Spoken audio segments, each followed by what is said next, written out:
Thank you and welcome to the show this morning. The topic this morning is the status of the church.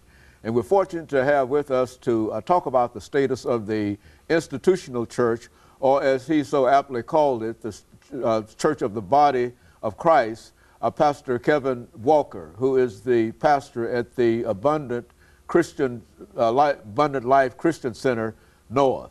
And let me welcome you, and I think I almost got all of that right, Pastor Walker.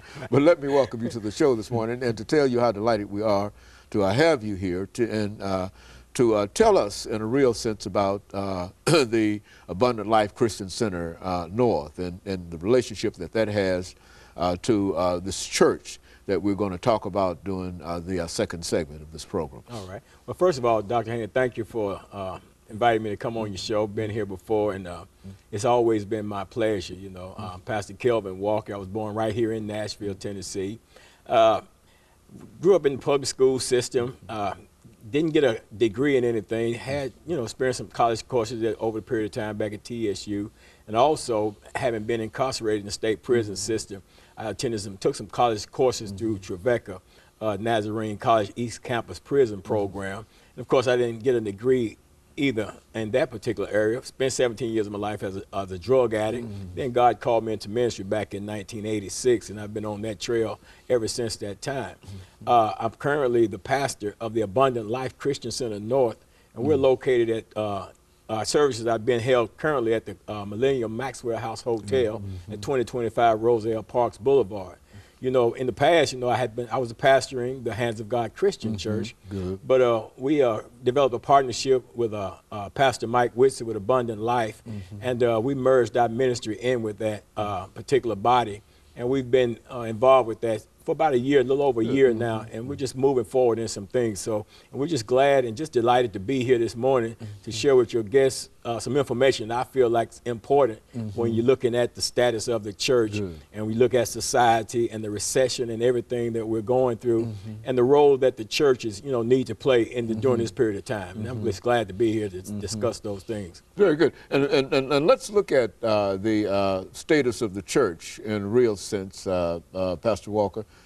In the sense that I think we indicated earlier, we're talking about no particular church. We're talking about an institutional church, Absolutely. And every faith has some place where it worships, and therefore and so within that sense, what are some of the issues that you find dealing with the status of the church today? Well, I mean, the church is in a real peculiar situation right now. When you look at what the church represents, of course, that's the body of Christ, and what Christ represents himself totally, and that is to spread the love of God. So the church is in a situation where people are facing devastating problems in their lives, and the church has that role, and part of that responsibility is to find those hurting people and bring about some healing in their lives and fulfill some needs within that particular segment of our population that's experiencing all the devastation that it's doing. So the church is finding itself in a unique situation right now, Dr. Haney, whereas people have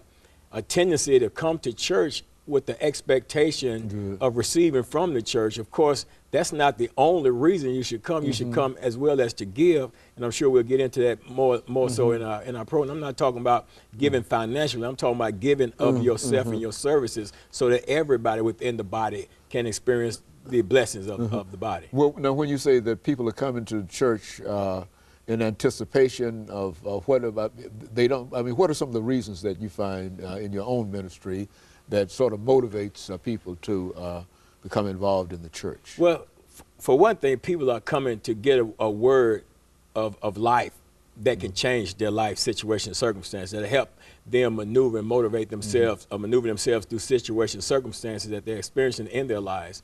Then you've got people that will come to church, to reap whatever material thing that they can get from the church, or whatever support they can get from the church, or whatever programs that a church may happen to offer that would take them to the next level in their living. So, there are different reasons why people come to the church. And regardless of those reasons, we have to be in position to meet those needs. And so the church, and we're getting ready for our first commercial break.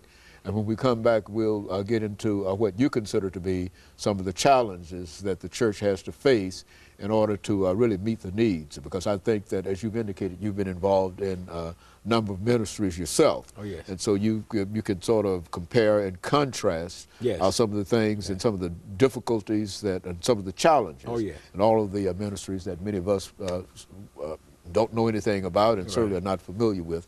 And we'll do that. We'll do that as soon as we have this first commercial break, and we'll be back with our audience following this very, very short commercial break.